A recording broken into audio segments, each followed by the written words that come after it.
Greetings and salutations. Hello there, friends, family, everyone who's chosen to join me. There is a wonderful thing happening on the internet right now, and that wonderful thing is a Hunger Games resurgence. The Hunger Games fandom, it's back, it's returning. I think it's largely due to The Ballad of Songbirds and Snakes the film coming out later this year.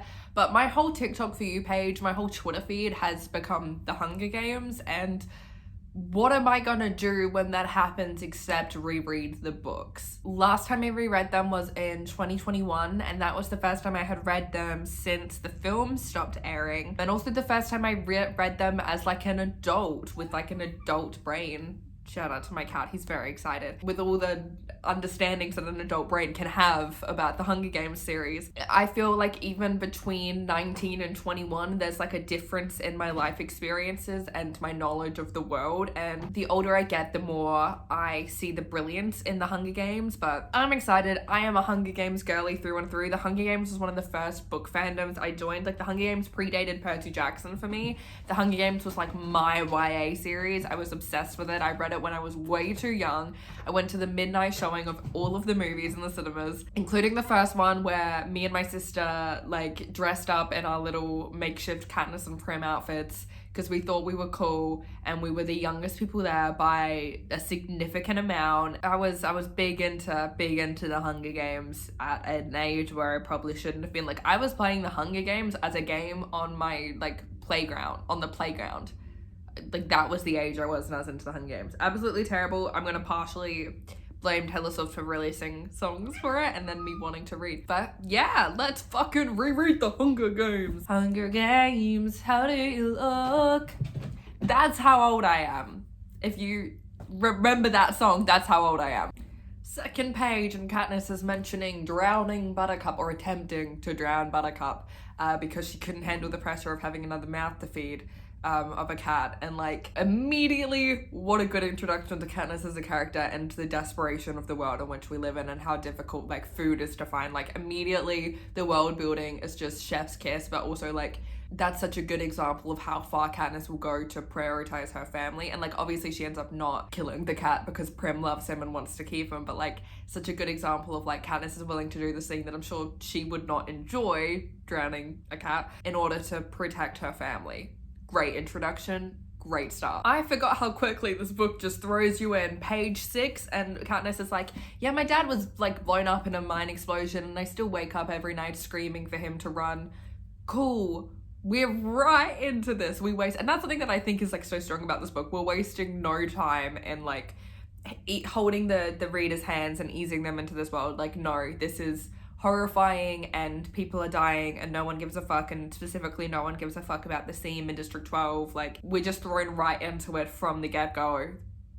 Cool. District 12, where you can starve to death in safety. Exactly. This book is, I don't know, I think the world building here is just so smart, and I think just everything about this trilogy I think is so intelligent. I think truly Suzanne Collins created a masterpiece, but I'm so impressed by how immediately we've established the harsh conditions of District 12 without mentioning the capital, without mentioning the games or anything yet. We have such a clear idea of the living conditions that Katniss lives in. You know, having to go out into the woods and already acknowledging that yes, peacekeepers will, I nearly called them stormtroopers. Peacekeepers will buy the meat that she hunts because they want fresh meat as much as anyone else, that even the government kind of enforcers here are also kind of being starved. Like, it's just such, it's such good world building. Our first mentions of the Hunger Games really are just Katniss and Gale joking about it, saying we have to joke or we'll just be fucking scared. We haven't had it explained what they are to us yet, but again, we're already afraid for them, because if they're afraid of something when this is their day-to-day, it must be so terrible. These books are just so good. Also, Katniss being 16 and already acknowledging, like, I try to remember that my mother must have really loved my dad because she left like the nicer part of District 12 to come live in the scene with him. And I try and hold on to that piece of knowing that she was human with a good heart when, you know, she looks at her and all she is like blank and unavailable. Yes. It's not fair that Katniss had to step into this role of providing for her family as a child, but it's also, you know, and her being angry at her mother is so valid, and she doesn't have to forgive her, but it's also like, I think showcasing immediately how much Katniss's mother must have loved her dad makes us understand more why she would have fallen into such a depression when she lost him. I will say I can understand cutting, and I don't think it was a bad decision necessarily to cut Madge out of the book here, the first book. I do feel her absence in Catching Fire a little bit more, because I don't necessarily know if I feel that she becomes super important in Catching Fire, but she becomes a part of the story and a part of Katniss's character that I really love. And so I kind of do miss her absence, but I understand that by cutting her out of this first book, it would have been weird to introduce her in the Catching Fire film. And, you know, the Catching Fire film is a fucking masterpiece. Perfect. I'm not gonna suggest any fucking changes, because what they gave me was fantastic and my favorite book to movie adaptation probably ever. So, like, I'm not gonna complain too much. I'm 15 pages in already, and we have such a clear idea of Gale as a character too. Suzanne Collins is just brilliant, but like, he's already mentioned like running away and saying that he would want to have kids if he lived somewhere else, whereas Katniss is so like grounded in reality and like having to take care of everyone. She's so practical minded, but whereas Gale is almost always like resentful. Like he gets blinded by his resentment, and I think he becomes quite standoffish and unrealistic because he just has all these desires that he can't really make a reality. He's always like kind of daydreaming about what could be better, whereas Katniss is very like in the moment. What do I have to do right now to figure out how to protect the people I love? Whereas like Gale would have been a much better Mockingjay. He, you know, not like actually, but he would have wanted that role a lot more than Katniss does. You know, she doesn't want to think of a big picture and want to change the world. She just wants to protect her family here and now, whereas Gale is very like, I want to make a change and I want the world to be better kind of person. But he also becomes very resentful about that and very standoffish. Immediately upon meeting Madge makes a comment about, you know, if I end up going to the Capitol tonight, I want to look nice. And Gale immediately, she's joking, she's coping because she's living the same life as them, and Gale immediately starts getting pissy because he's like, you won't go to the Capitol? How many fucking entries do you have? 5? I had 6 when I was younger than you. Like, he's immediately taking that out on Madge when it's not Madge's fault. She was born into a family that's wealthy, so she doesn't have to put her name in more times, but like, she still has a chance of being sent. And I don't know, I just think it's such a strong introduction to Gale too. Gale knows his anger at Madge is misdirected. On other days, deep in the woods, I've listened to him rant about how the Tesserae are just another tool to cause misery in our district.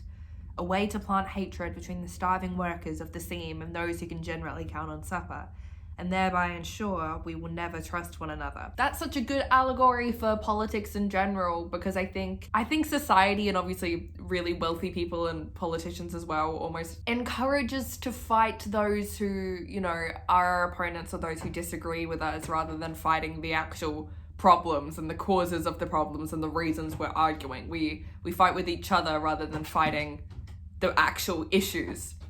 Good allegory for that immediately. Mwah, mwah, mwah, mwah, mwah. I do love that little details like Katniss calling Prim a little duck and stuff did make it into the film. I think there's a lot of, I don't know, I think it's so clear how much the directors and screenwriters of all 4 Hunger Games films really cared about the novels and the impact of them. I think marketing teams around the films sometimes with choice and whatever, but I think the creatives working on them really, really cared a lot about the source material, and I think it shows in obviously adapting all the stuff that's important, but keeping in little moments like that. I think there are a lot of moments that aren't necessarily essential but mean a lot to characters and their character integrity, and those are included, and I like that. Also, I'm just realized like we're at the reaping right now. We don't know what the Hunger Games is. I'm trying to go into this pretending that I have no prior knowledge, or like trying to pretend that I don't know anything about the plot, that I'm just going through and learning everything as I go. And we haven't had it explained what the Hunger Games is. They haven't mentioned the actual games. We just know that we're at a reaping, and we know how like that there's one boy and one girl whose names are going to be called, and we know that the poorer families tend to have their names put in more, and that the names are from people aged from 12 to 18. That's all that we know, and we're at the reaping. I know everyone talks about this, but I would like to know what other countries around the world were doing at this time, because it's just North America. Pan Am is North America. what are like Asian countries doing? What's Europe doing? What's Australia doing? Are we doing something similar, or do we think these guys are freaks? And if so, why don't we intervene? On page 22, we have it explained to us what the Hunger Games are. The Treaty of Treason gave us the new laws to guarantee peace, and as our yearly reminder that the dark days, the rebellion, must never be repeated, it gave us the Hunger Games. The rules of the Hunger Games are simple. In punishment for the uprising, each of the 12 districts must provide one girl and one boy called tributes to participate. The 24 tributes will be imprisoned in a vast outdoor arena that could hold anything from a burning desert to a frozen wasteland. Over a period of several weeks, the competitors must fight to the death. The last tribute standing wins. Succinct, to the point, horrifying, and I love that we only find out what they are right before Prim's name is called. In a page and a half, Prim's name is going to be called, and we've just learnt that it's a fight to the death between children. Horrifying. It's just written so like matter-of-factly, which is so smart. Brilliant. This book is brilliant. Effie Trinket crosses back to the podium, smooths the slip of paper, and reads out the name in a clear voice. And it's not me. It's Primrose Everdeen. Already, I don't know, I feel like so many other books would just have it be Katniss immediately, but no, it's Prim, and that is why, like, the first big thing, this is chapter 1, and Prim's name has already been called. I don't know, I love that this book doesn't fuck around, it doesn't waste any time, but I also just love that the first real thing, like immediately so early in the book, we see Katniss make this like life-changing sacrifice, and I think there's a lot of other books where like you would need to have a lot of character development to get the character to the point where they're ready to do that, but this is where we meet Katniss. This is the get-go, and I don't know, I love that it starts off with her sacrificing rather than her name being called, and I think that's already like a subversion of expectations a little bit. And immediately after volunteering, Katniss is already in her head about how this is going to appear to other tributes and to everyone when it's televised. She immediately is like, Prim, let go, stop crying, when Prim is like holding on to her after she has volunteered, because it's going to upset her, and if she shows any kind of like emotion, even if she shows that she's upset even a little bit, that is going to make her look weak in front of not only the other tributes, but in front of entire audiences and the entire world, including potential sponsors. She's been in this situation for maybe 10 fucking seconds at this point, and she's already being so strategic about everything, which is both heartbreaking that she's settled into this reality so quickly, but also just shows how intelligent Katniss is and why she is the character that ends up making such a change in Panem. At first one, then another, then almost every member of the crowd touches the 3 middle fingers of their left hand to their lips and holds it out to me. It is an old and rarely used gesture of our district, occasionally seen at funerals. It means thanks, it means admiration, it means goodbye to someone you love. The first form of rebellion that Katniss inspires is just a show of love, which I think is very beautiful and very poignant. Effie Trinket asks for volunteers, but no one steps forward. He has 2 older brothers. I know, I've seen them in the bakery, but one is probably too old now to volunteer, and the other won't. This is standard. Family devotion only goes so far for most people on reaping day. What I did was the radical thing. And like, just a small example of like, yeah, no, Katniss is not doing the mundane thing. People don't volunteer for their younger siblings. It's not heard of. What she did was an insane act of bravery that isn't common. And what a beautiful introduction to Peter's character as well. Wordless, but Katniss's flashback to him throwing her the bread, and it being very clear, I think, to us as an audience that he most likely burned the bread on purpose. Katniss mentions that he saw her, and then there's the, like, then he burns it and then he throws it to her. So, like, us as an audience who doesn't have the same trust issues that Katniss has, I think it's clear to us that it's most likely that he did burn the bread on purpose, even though we don't really know anything else about Peter at this point. So it's the introduction to Peter that we get is him also making a sacrifice, you know, putting up with being beaten by his mother in order to do Katniss, this girl he doesn't know but is in his class, this kindness. And we learn more about the weight of that later, of how far his loyalty to Katniss specifically will go, but that is such a beautiful introduction to Peter as a character as well. This book is just so good. So good. Katniss having such a brief moment with Prim and her mother and taking that time to make sure her mother knows that she has to step up and she can't slip into a depression again, like, because Prim is a child and needs someone to take care of her. Katniss is 16 and she doesn't even get a chance to really have a proper goodbye with her mother because she's so busy parenting her, which is so heartbreaking. But I love the moment with Prim where Prim is like, no, like, I'll be okay, but I need you to try. I need you to actually try. All that I care about is that you, like, actually try to come home. And that being what really encourages Katniss too. Like, Madge has given her the pin. We have the pin. The pin is here. And Madge is so, like, you have to wear it in the arena. You have to wear this, please.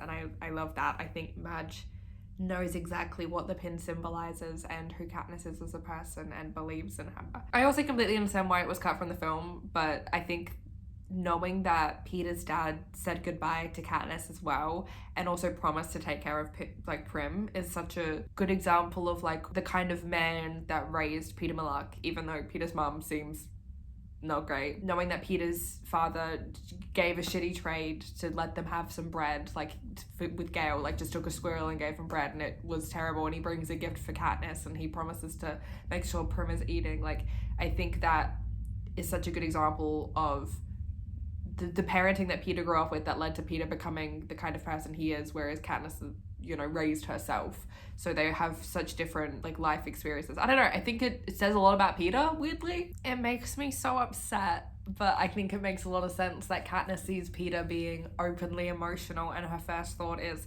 this must be a strategy and not, this boy is 16 years old and being sent to his death and just said goodbye to his family who, like, believe he will die.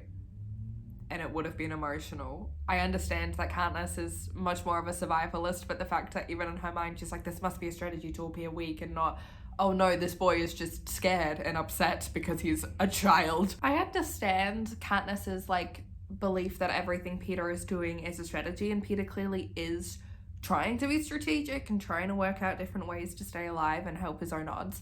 But I also think Katniss is expecting him to be a lot more cruel as well as that, because I do kind of, and maybe I'm incorrect for this, but I believe that, like, Peter helping out with Haymitch when Haymitch was ill and drunk was an actual act of kindness, and then his first real interaction with him, like, as people and to be strategic was him giving him shit the next day, being like, no, you need to actually get your shit together and help us.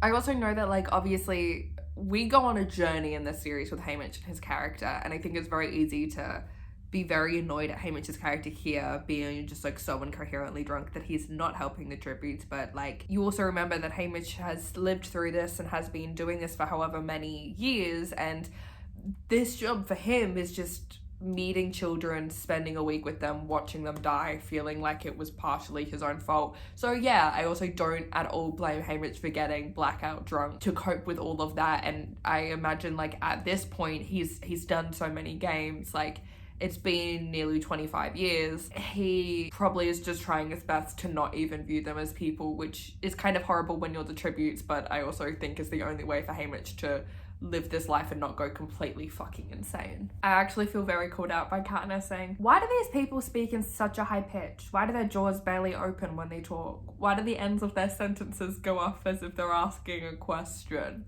Because you know what Australians do a lot? End our sentences, like, up as if we're asking a question. God damn it. I love that Katniss can acknowledge that, like, her prep team are genuinely trying to help her, even in their very, very weird way. Like, they say things that are ignorant and they're obviously disgusted at the realities of living in a district, but, like, they were just raised in that kind of culture. They are legitimately trying to help her and their hearts are, like, in the right place, weirdly, and I like that Katniss can, like, see that and acknowledge that. So not immediately just being a sweetheart and being someone like everyone else in the Capitol, you know, defying Katniss's expectations by having asked for District 12, by being quite respectful and, like, being the one to be like, hey, put on your robe, we're gonna have a chat, noticing the way that Katniss is looking at the food and acknowledging, like, we must seem despicable to you. Like, it's such a good example of the fact that not everyone in the Capitol is the worst. A lot of them are, you know, going along with everything and probably not angry about the fact that they benefit from the society that they live in, but not all of them are as despicable as President Snow or even as the people in the districts believe them to be. They're taught to hate the people in the capital, but most of the people in the capital have just been conditioned to live in that way and probably do actually care about the people. And that's not to excuse, obviously, how they treat tributes and everything, and especially the like sex trafficking that we later find out about. But I think it goes to show that there are more people in the capital that are sympathetic and do want well for others, rather than being as despicable as some of them are. They look so beautiful, spray painted silver and tasteful tunics glittering with jewels. District 1 makes luxury items for the capital. You can hear the roar of the crowd.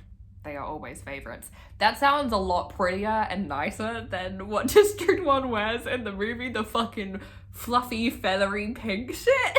And it being Cinna's idea to hold hands is so smart. Cinna is genuinely such a integral part of creating the Mockingjay. I don't think Katniss would have inspired the kind of reaction from the other districts that she does if Cinna hadn't been, her stylist hadn't been coming up with these kind of concepts, these small acts of rebellion along the way. I love Cinna as a character so much.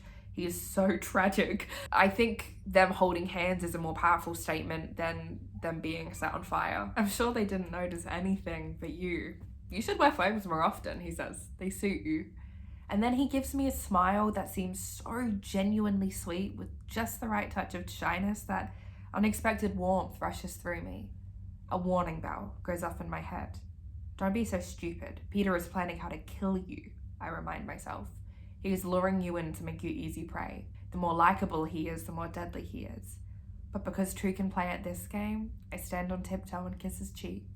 Right on his bruise. I love that like Peter is very smart and like genuinely is quite strategic and is kind of making his own plan for making it as far as he can in the games, but he is also genuinely just in love with Katniss and from the get-go looking out for Katniss and being kind to Katniss, but Katniss just cannot comprehend that as a concept, that like maybe this kid has a soft spot for me and is scared and just wants to make a friend before we die. Katniss is like, he must be planning to kill me. No, he's probably reaching out to try and make this whole situation a little bit less horrible. Effie immediately talking about like with so much determination about how she's been talking Katniss and Peter up to everyone in the capital and she will make sure that Haymitch closes those sponsor deals. Like Effie clearly already cares about them a lot as well and like really takes her job seriously in the regard of she is there to help the tributes. And sure, she said some like snarky things about past tributes or whatever, but again, I think that comes from the society that she has been brought up in and how the capital views the districts. She's like, she actually is trying to help though, which again is such a good place to meet her in and then have her develop through the rest of the series. It's very, very good. I will say all of the food that's described when they're in the capital sounds very good and very nice. I don't really eat fancy food ever, simply because like fancy restaurants intimidate me and they're expensive and I can't really afford it. Like I kind of live off of like microwavable meals and like cereal and bread, so like the idea of like really fancy meals, I'm like, that does sound good. And we have Katniss recognizing the Avox and the description of what an Avox is, which is still such a horrifying concept to me. Like what a horrible way to punish people who committed crimes, cutting out their tongues and forcing them to be servants for the rest of their lives. They have no interaction besides being told what to do. Like it's so upsetting. That has always been such a haunting idea for me. Like I would much rather be killed in the games than be an Avox, and I have felt that way since childhood. Also, wild that I read these books when I was like too young to be entered into the games, and now I've like aged out of the games by like 3 years. I'm like old. You don't forget the face of a person who was your last hope. I don't know why I remember that quote so distinctly. I don't know if it was on like merch or something, or if it's just a good line, but I remember that quote like word for word so clearly in my head, and I'm like, that's actually kind of a weird moment to have stick out like that, unless I was just very haunted by it, which I could have been. But The argument between Katniss and Peter is so interesting because, like, it comes out of frustration from both of them, I think, and comes out of fear and them kind of lashing out at each other because they each think the other has, like, a better shot at the games or a more decent shot at the games. But I think it begins with once again, Peter genuinely trying to help Katniss, being like, don't fucking undersell yourself. Like, if Haymitch is going to help you, he needs to know the extent of your abilities. Then, you know, Peter brings up the fact that his own mother says that District 12 might finally have a winner, and thinking that it'll be Katniss, which must have been so painful for him. But I don't think he's holding that against Katniss, or I don't think he has any resentment about it. Her bringing up, well, I'm only alive now because someone helped me, which she probably thinks is a real moment of weakness, but, like, Peter's just like, people are going to sponsor you. Obviously, people are going to sponsor you. If you need help, then you will get it. And, like, I don't know, the back and forth, there's just so many emotions at play between it. I think it's so fascinating. But, like, it's a real, like, tennis match between the two of them. And they're both coming from such complicated places in terms of their emotions, because obviously they are. We have the quote, she has no idea the effect she can have. That was peak romance to 9-year-old Ashlee. Peter is so charming and so funny in the book. I don't think the films nailed that until Catching Fire, and that sucks because obviously in Mockingjay he's got some shit going on. I was always a little disappointed in the first film with how little comedy there is in the writing for Peter. He has that one moment where he's like, I'll take the bow, but I feel like that's the only real jokey bit, that and the interview that Josh Hutcherson gets to play around with as Peter. Whereas I think Peter in the books is so charming and funny and, like, a little bit snarky. They're at the camouflage station and Peter is obviously very talented, and Katniss is noticing, and it's bothering her a little bit that, like, the instructor's so enthusiastic about how talented Peter is, and he's being able to replicate, like, sunlight falling through the trees, and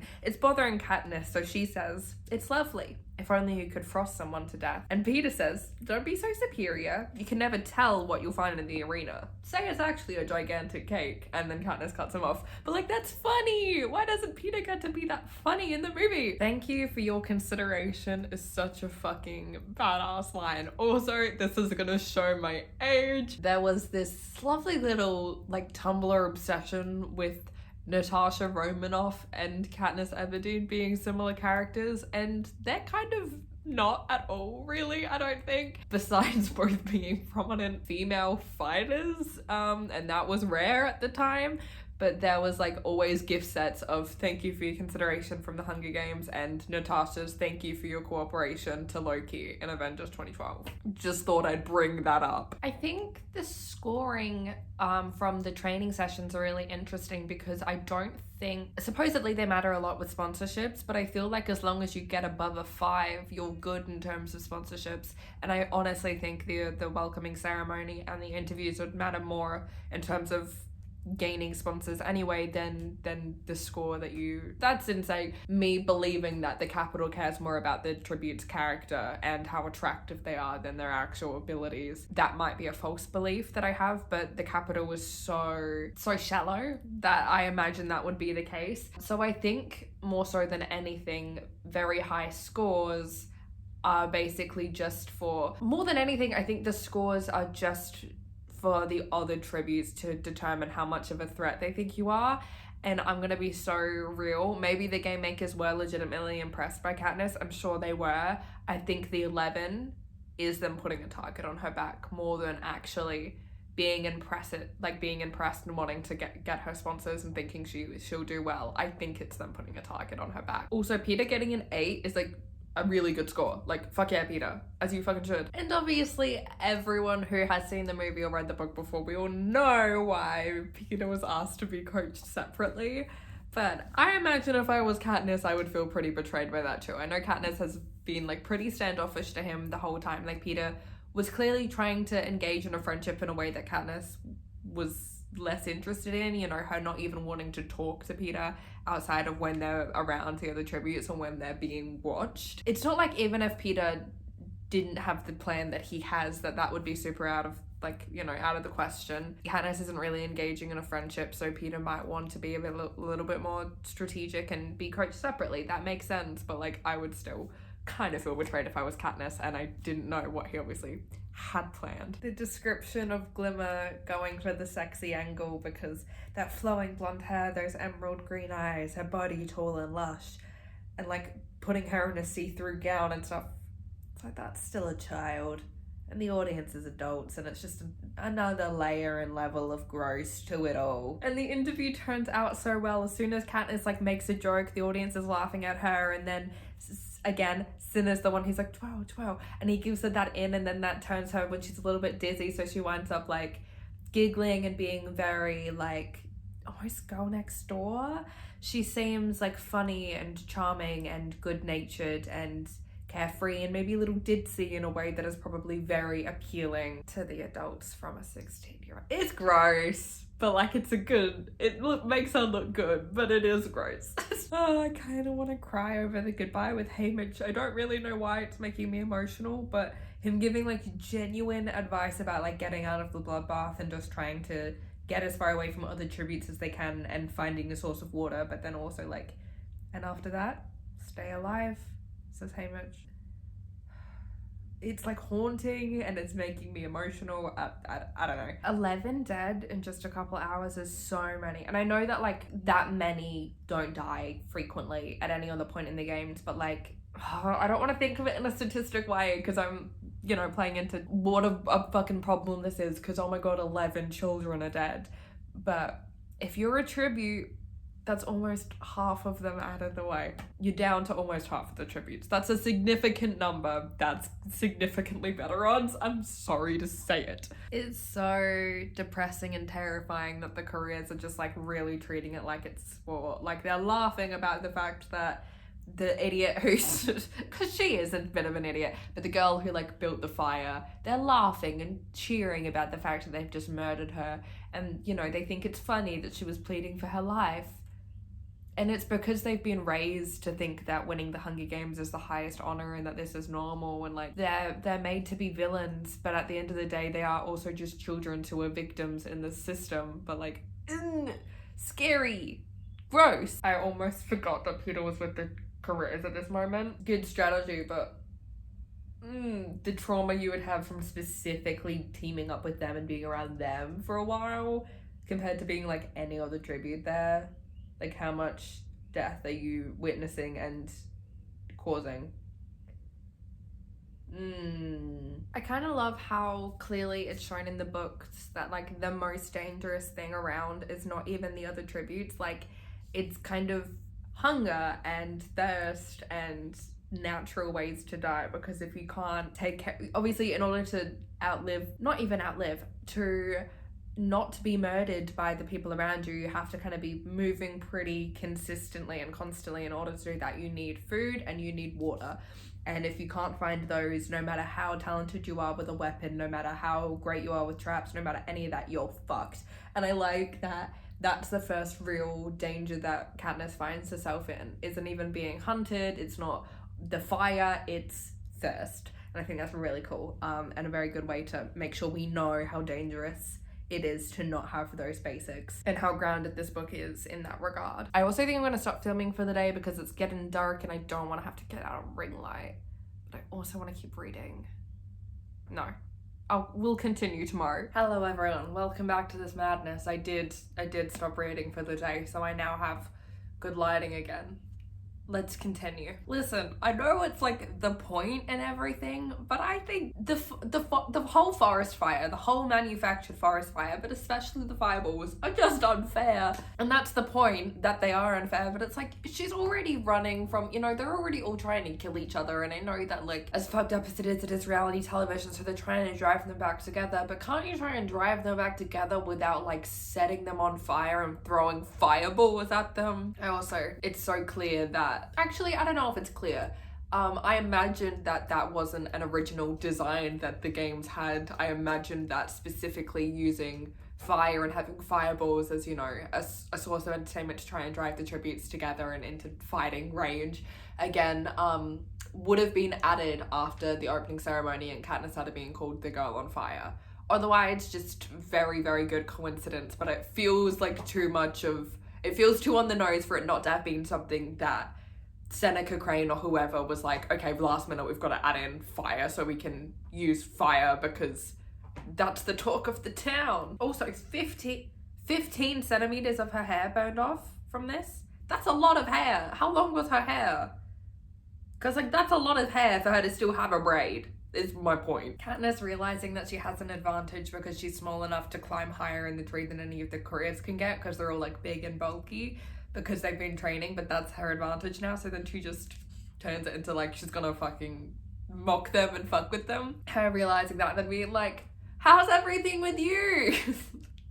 I love her. Rue being so skilled and so silent that at first Katniss literally like thinks it's a possum. She just sees eyes and she's like, oh, that's some kind of animal, before it registers that she knows those eyes and it's Rue. I don't know, I just think it's evident how Rue got such a high mark in her training session, but like also it makes me sad because I think Rue had real potential and like obviously it's so upsetting and tragic how young she is. I think it's really smart that in the book they give a reason for Katniss being able to saw through majority of the nest without immediately being attacked by them, because we're told immediately, no, they track you down. They track down people who disturb the nest, so giving them the reason of like no smoke and like, you know, fire makes them woozy, it makes them sedated. That gives a very good reason for Katniss being able to get through majority of the nest that night during the anthem, and then she only has a small amount to go, and that's when the three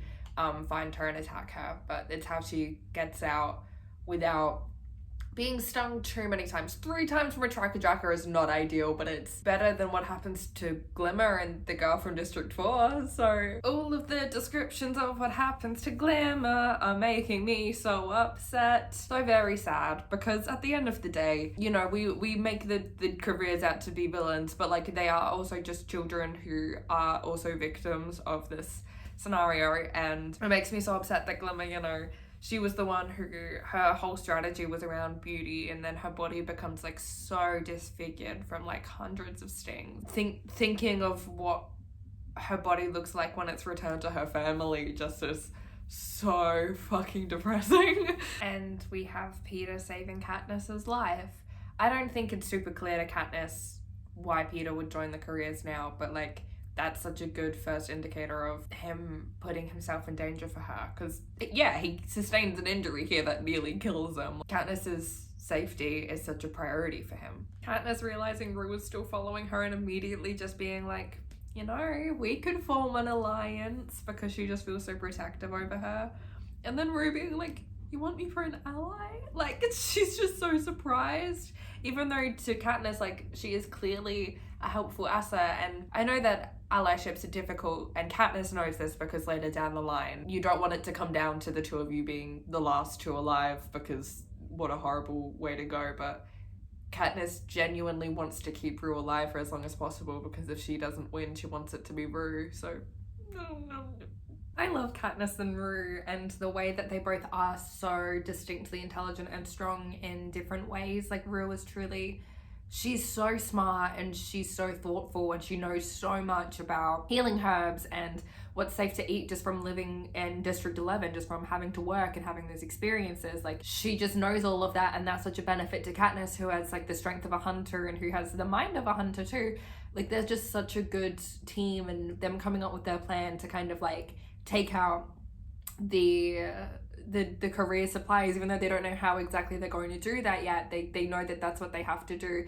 It's just, they're so intelligent, and they're able to put the careers in a much more vulnerable position without either of them having to outright murder them, which is good for both of them. Despite what Katniss says, I don't think she's super down for outright murder if she can avoid it, and I don't think Rue could commit it. So like, I think they're just such a good team, and I love the bonds that they have. It's such a beautiful wholesome thing amongst this terrible, you know, apocalyptic situation that they're in. Not to praise the careers or anything, but reutilizing the explosions and the landmines from the opening of the games, and like the little tribute stand things to protect their stuff is actually very smart. But I think it's only smart if Katniss was correct in assuming that they've been placed in a way where one going off doesn't destroy everything. It just like guarantees the death of the person who's infiltrated, because if, and I'm sure they're also like kind of stationed further out, so it's more likely that someone gets blown up before they get super close to the supplies.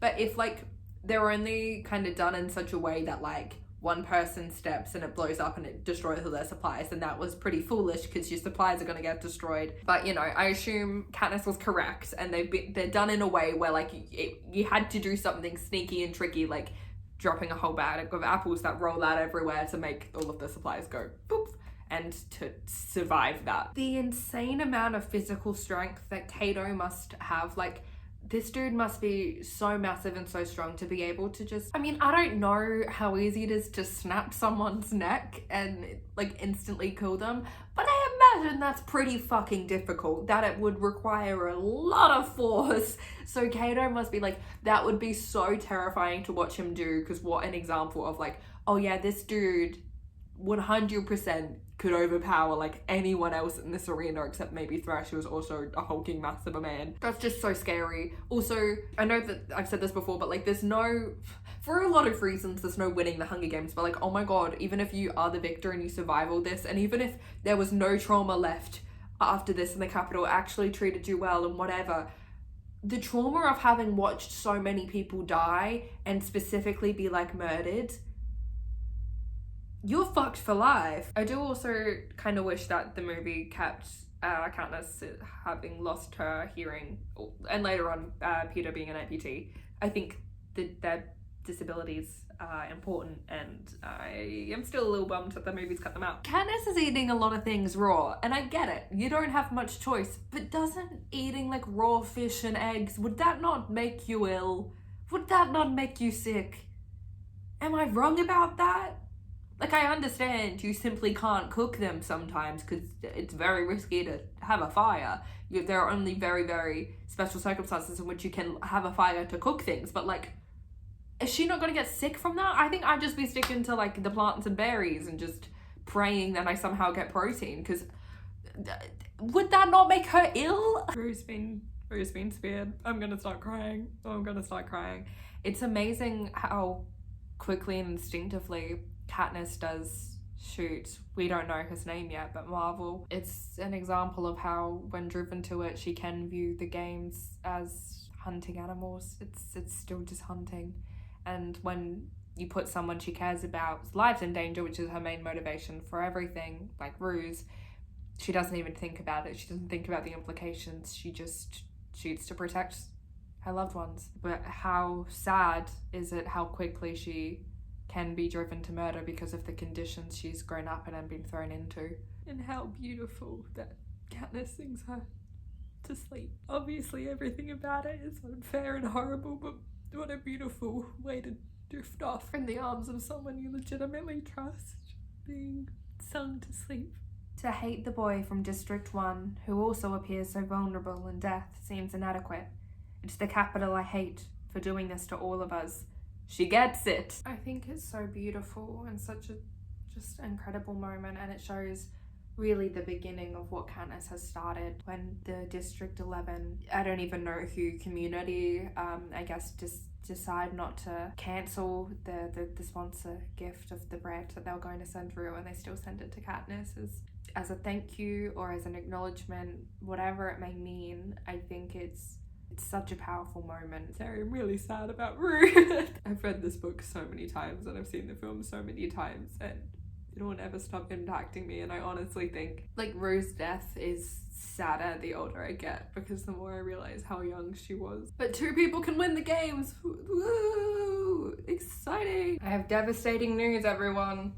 I don't think there's almond milk in my coffee, which means I have to make the decision of, do I drink this and feel ill, or do I be smart and not drink this and have wasted $7? Anyway, I'm gonna read briefly. I have an appointment in like half an hour, but I'm gonna read until I have to leave at the last second, and then I'll rejoin you later, but I wanna read. Lean down a minute first, he says. I need to tell you something.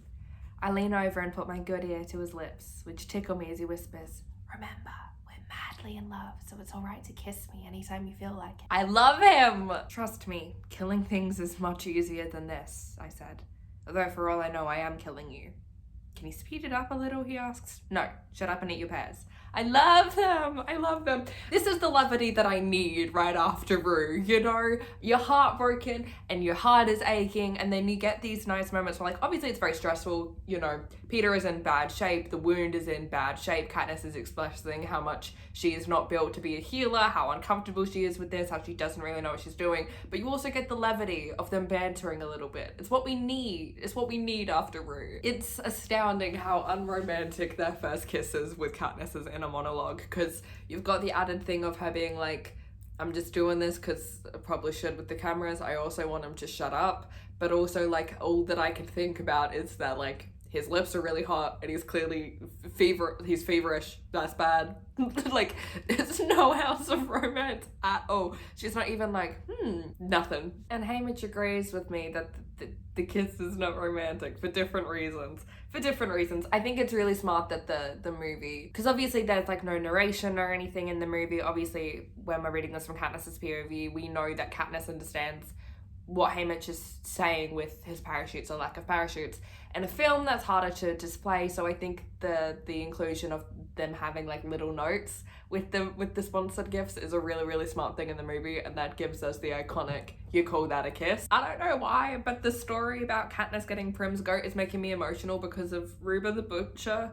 Like specifically being like, no, I don't want this thing, I can't make any meat out of it, and then winking at Katniss as she walks away because she knows that Katniss was like bartering for it, and then Katniss brought home like a little product for Prim that Prim could also love and would, you know, benefit them, because, you know, a goat is very valuable, it provides milk, cheese, whatever. I don't know, it's just a little signifier of like, no, the people in District 12 do care about each other, even though a lot of them, and particularly with like Katniss and her tales of hunting and how everyone around kind of treats her, is like she feels that like not many people think very highly of her and people tolerate her because of her father or because of Prim, but it's clear that like even prior to the games, the people in District 12 did appreciate her and like her. Like, she is liked, and there are these moments of people just showing her kindness and caring about her, and that extends to her family, but sometimes it's just about Katniss too. And going back to what Peter said about how Katniss just doesn't notice the effect she has on other people. She doesn't notice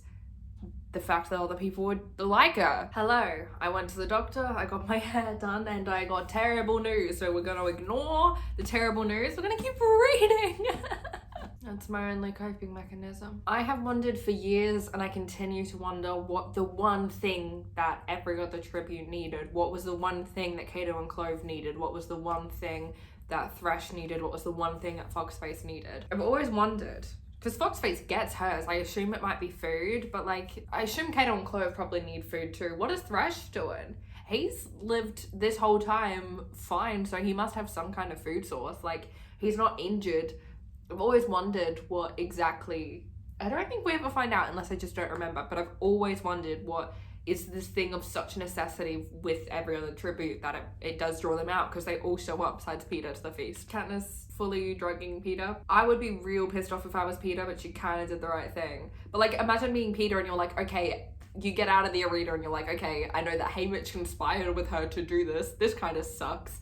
Like, Haymitch conspired with her to drug me to allow her to go retrieve it, and yeah, she's doing it for him, but like, imagine if he does wake up and she's dead. That would really fucking suck. Foxface being so clearly intelligent, like, you know, running in and grabbing her backpack and just getting out of there before other people have a chance to really assess the situation. Like, she is so smart. Like, I really kind of do buy into the theory that she knew exactly what the berries she ate were, and the fact that the Nightlock would kill her.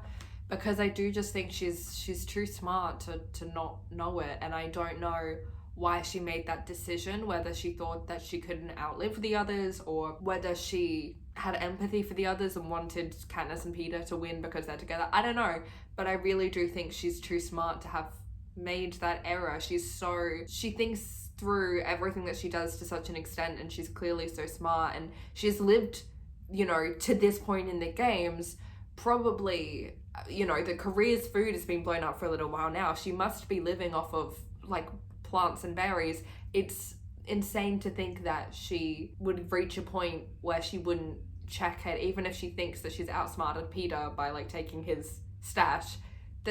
I just struggle to believe that she wouldn't be able to identify them or would just eat them without testing them on top. Like, I just don't think she would be that thoughtless. I don't know what this says about me, but fun fact, one of my first life-consuming crushes on a fictional character that I can really remember, I'm sure I had crushes on fictional characters prior to this, but one of the first ones that I can remember being very intense and me truly being in love with them was Clove.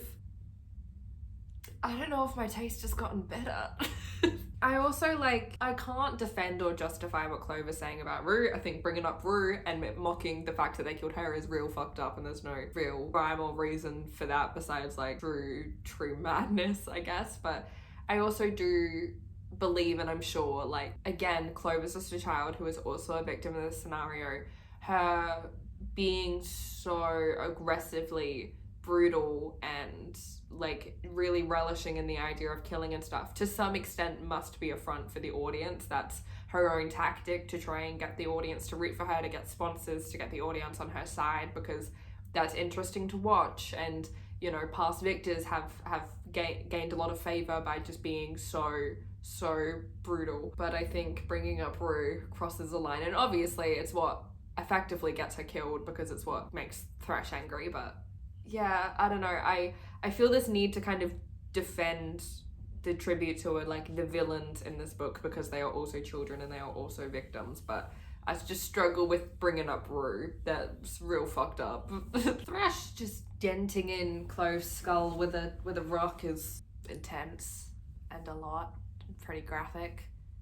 I'm kind of glad if the movie toned it down just slightly. Her calling for Kato, like she's clearly so afraid. Like, friendly reminder, this is a child. Also, I was a Kato and Clove shopper back in the day. That was a specific type of Hunger Games stan. I was one of them. I'm sorry. Also, shout out to the fact that Katniss would have literally died here if it wasn't for Thresh. Like, she would have been killed. She was so close to death. So Peter, being as worried as he was and as sure of himself that he wouldn't let Katniss go, like, is so justified, because yeah, she nearly fucking died. She was this close. It was just another tribute being like sprung into action by anger and going directly for Clove after hearing Rue. That is the only thing that saved Katniss, and then her kindness to Rue that kind of makes Thresh spare her life. Again, very dangerous situation. She would have died if it wasn't for Rue. Rue really did save Katniss's life there. I've never actually really made that connection, that in both instances, like with Clove and with Thresh, what saved her was Rue. My mother's hand strokes my cheek, and I don't push it away as I would in wakefulness, never wanting her to know how much I crave that gentle touch, how much I miss her even though I still don't trust her. That both makes me very upset and hits very close to home. But I also think that says a lot about why Katniss and Peter work so well. Again, not to buy too much into like what you seek in relationships is what you liked in childhood, but I think to some extent, not in a Freudian way, but in a way of like, I think our psychology as adults is definitely, we're very impacted by our childhoods, and our love languages tend to kind of come from what our childhoods were like. I believe that wholeheartedly, and I think that lacking some kind of support or lacking something from in your childhood does turn into like specifically needing that a little bit extra and searching out for that, I think, as an adult. And I think for Katniss, she needs someone who's present, who's going to take care of her. She spent so long being the head of her household from the age of 11, and to have someone who wants to take care of her and is gentle with her, I think is obviously very appealing and something that she needs. And so like, yeah, Peter telling her not to go hunting too soon and requesting that she just lets him take care of her for a little bit, like, I think that's a very big thing for Katniss, and I think that is why she ultimately falls for Peter when she never fell for Gale, I don't think. And Katniss and Peter talking about the bread and how she'll never stop owing him for the bread, and he's like, you've saved my life, I think we can call it square. And she goes, but you didn't know me. We had never even spoken. Besides, it's the first gift that's always the hardest to pay back. I wouldn't even have been here to do it if you hadn't helped me then, I say. Why did you anyway? Why? You know why, Peter says. I give my head a slight, painful shake. Haymitch said you would take a lot of convincing. Like, he clearly has real feelings for her, she just doesn't believe it. love them. I love Peter. I love them. Yeah, about that, says Peter, entwining his fingers in mine. Don't try something like that again. Or what? I ask. Or he can't think of anything good. Just give me a minute. What's the problem? I say with a grin. The problem is we're both still alive, which only reinforces the idea in your head that you did the right thing, says Peter. He's correct about that. I did do the right thing, I say. No, just don't, Katniss. His grip tightens, hurting my hand, and there's real anger in his voice. Don't die for me. You won't be doing me any favors, alright? Because he has real feelings for her, and the thought of her dying for him is like more heartbreaking than anything else, and he couldn't live with himself. While I was talking, the idea of actually losing Peter hit me again, and I realized how much I don't want him to die. And it's not about the sponsors, and it's not about what will happen back home. And it's not just that I don't want to be alone. It's him. I do not want to lose the boy with the bread. Interesting, Katniss. Interesting. I know that obviously, like, it doesn't take a whole lot to not want someone to die, but interesting still. This is the first kiss where I actually feel a stirring inside my chest, warm and curious. This is the first kiss that makes me want another.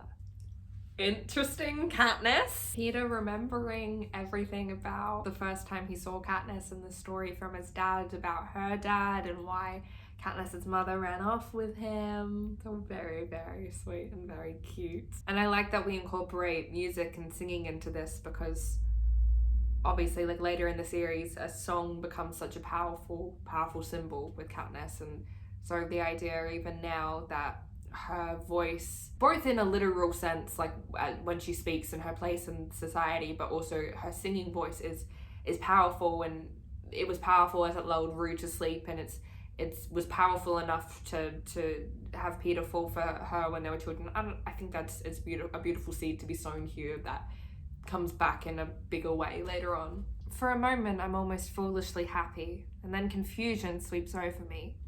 Because we're supposed to be making up this stuff, playing and being in love, not actually being in love. But Peter's story has a ring of truth to it. That part about my father and the birds. And I did sing the first day of school, though I don't remember the song. And that red plaid dress. There was one, a hand-me-down to Prim, that got washed to rags after my father's death. It would explain another thing too. Why Peter took a beating to give me the bread on that awful hollow day. So if those details are true, could it all be true? Yeah, you idiot! What was that thing you were saying just before the food arrived? Something about me, no competition, best thing to ever happen to you. I love him so much. I love Peter so much. Secretly, I'm wondering if Haymitch sobered up long enough to help Peter and me survive because he thought we just might have the wits for it. Maybe he wasn't always a drunk. Maybe in the beginning he tried to help the tributes, but then it got unbearable. It must be hell to mentor two kids and then watch them die.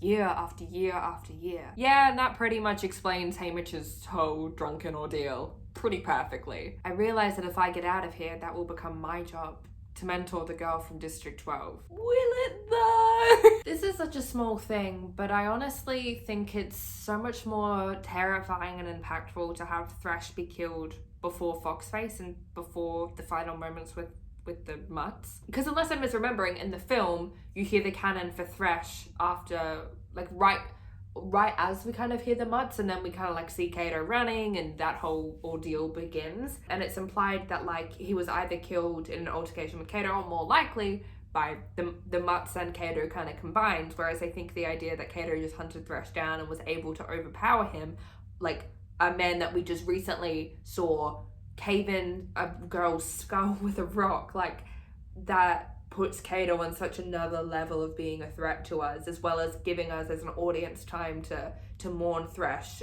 because we do like him as an audience because he spared Katniss's life. So he's in our good graces, and it's sad that he's dead while Cato is still out there. Also, I like that Foxface makes it into the bottom four, again showing how intelligent she is, and also holds more weight to the idea that maybe she wanted Katniss and Peter to win, and that's why she took herself out, because it's either Cato, Katniss and Peter, or her, and maybe she wanted a group of two to win and go home. I've moved my tripod slightly to try and get a little bit more lighting out of the daylight, because we know I don't like to use ring lights if I don't have to, because they give me headaches and I'm a baby. It is getting dark. I need to pull out a ring light because I don't want to stop reading. Fox's face is dead though. I've already kind of discussed her death, so I feel like I have nothing else to say. I feel like it was kind of intentional. Even though she was nibbling at their food initially, like she obviously nibbled at the cheese. I don't know, I just think like she's obviously lived long enough by having a good knowledge of what fauna and like what plants she can eat and what she can't, what berries she can eat and what she can't. The idea that just because Peter collected some, she wouldn't check them, I just don't entirely buy. Done the thing. There's a ring light. I'm gonna look uglier now because I always do. I'm gonna look paler now because I always do. It is what it is. Cato's thing was the body armor, right? His thing from the feast. I forgot that, but I'm pretty sure his body armor is from that. That's an insane fucking advantage to have though. Full body armor is like an insane, not that it's full body, but like body armor is a very big advantage to have. Weird that that's what the Capitol kind of gave him though. Like, was he just talking out loud being like, you know, I bet I could take thrush if I had some armor? Anyway, we're here at the mutations, which is like the scariest part of this book. Woo! I understand why the film didn't adapt it, but the mutations at the end of this book being, I pray and do believe, synthetic twins, I guess, of the tributes is so horrifying, and that's what makes this so fucking scary. I don't think them just being chased by a pack of like wild rabid big dogs in the film is as terrifying as having to look in the eyes of everyone that has died in the past 2 weeks, some of whom you killed yourself, and you're not only running from them and trying to save your life by avoiding them, but also just like, how do you psychologically deal with that aspect of it? It's just so much, it's so much scarier. Like, and the fact that the game makers want them to notice because they've put the district numbers on the collar, so they want you to connect the eyes with the fur, and they want that to unsettle you, and they want that to be another level of the horror of this moment. It's a lot. I don't know why in my memory the actual fight between Cato and Katniss and Peter is much longer, but it's really not a fight at all. Cato was just there trying to regain his own sanity, and they just exist near each other against this common enemy of the Mutts until Cato grabs Peter. He doesn't even really make an attempt on Katniss. His first instinct is to go for Peter because he knows that that's a bargaining tool. Getting him in a headlock is very smart because the only place of his body really that he thinks of that isn't covered by the armor is his face, and Katniss can't shoot his face without Cato bringing Peter down with him. Peter is very smart to do the X on his hand. That signifies that, you know, hit the hand reflexively. He'll hopefully let me go, and he does, and then they push him down. But Cato has like the worst death here by far. The fact that it's so agonizing, it's all through the entire night. Like, obviously that's so traumatic for both Katniss and Peter, but that's so horrible for Cato as well, and that armor makes that so much worse. I don't know, if I was him, I'd probably take it off and pray that that helps accelerate it, but obviously the mutations are controlled by the Capitol, and they're absolutely toying with him for as long as they can get a show out of it, which is horrifying.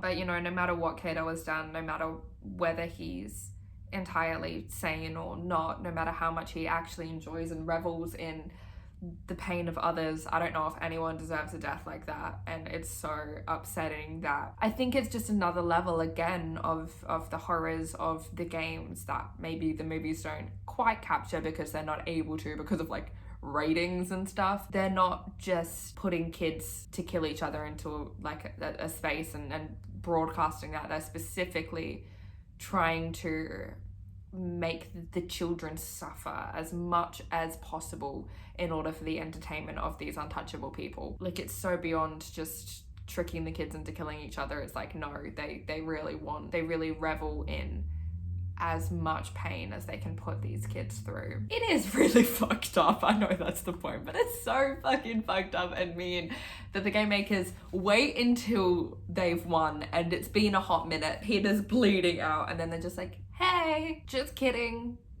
good luck. You couldn't have like hinted to that a little bit earlier, maybe? Did you need, it's just mean. It's just mean. Like, what, don't do that. That's so mean. Peter throwing his knife away, but Katniss just seeing him lifting the knife and going to pointing her arrow at him is so upsetting. Like, it's basically just instinct for her. And obviously they're in this space where they don't know what the other is going to do. I don't blame Katniss or think she's mean or cruel for doing that, but like, oh, it hurts my heart. And then it's just a standoff between the two of them of who has to kill each other, because they both know death is the better answer. They do not want to have to kill the other and then go home and try and live with that. And that feeling is amplified by the fact that at this point they obviously both care very deeply for each other, but even just still, like, try and kill this person that you spent time with and bonded with, and then go live with that.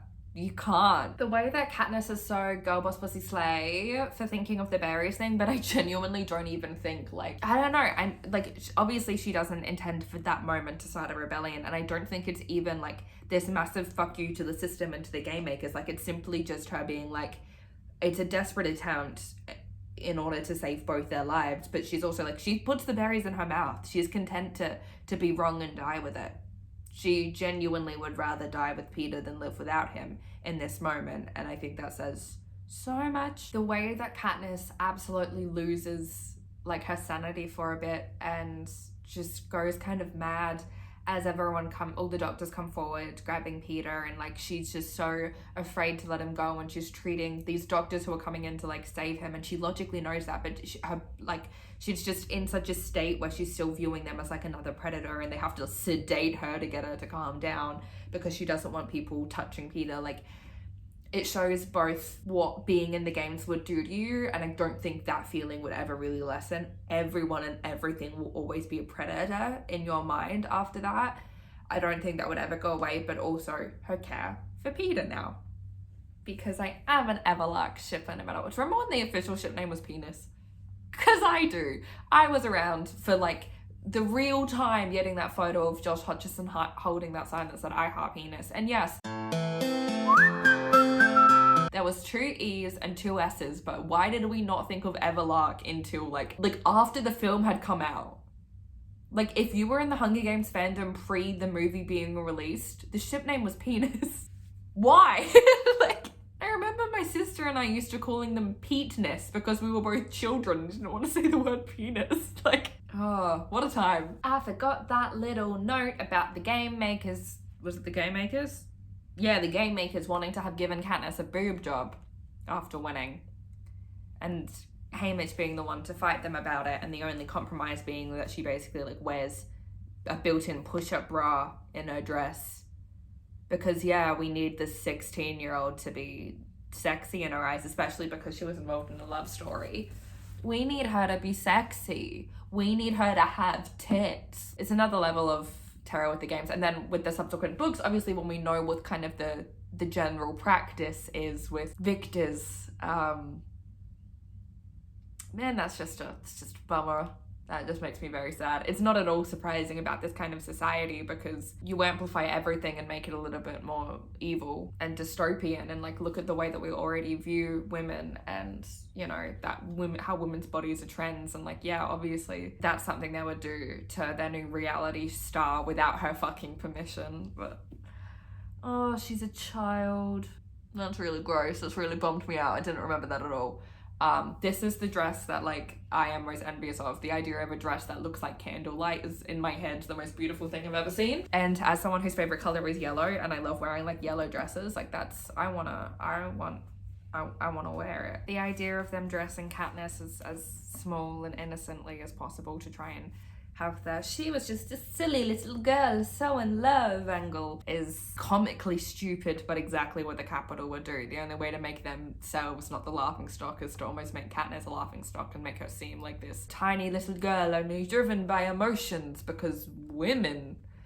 Peter is so good in front of the cameras because he's so charismatic, and I think he is playing it up a little bit, and he does know what to say in order to make audiences like him. I don't think he at this point realizes the extent of the danger. I think he obviously does in Catching Fire, and that plays into him stepping it up even more, but he knows how to keep the audience in like the palm of his hand. And I think he does play up certain moments with Katniss in like the interview and everything in order to do that. But obviously according to Haymitch, he's already head over heels in love with her, and he is. He's had a crush on her forever, and he's now spent this time being with her where like he is in love with her. It has very, very deep feelings for her at the very least. I do think it's a little bit amplified, but so much of Peter's moments in the recap and in the interview I think are genuine. He just really, you know, no cameras are on him, and they go outside for the first time and he goes and he tries to pick flowers for Katniss.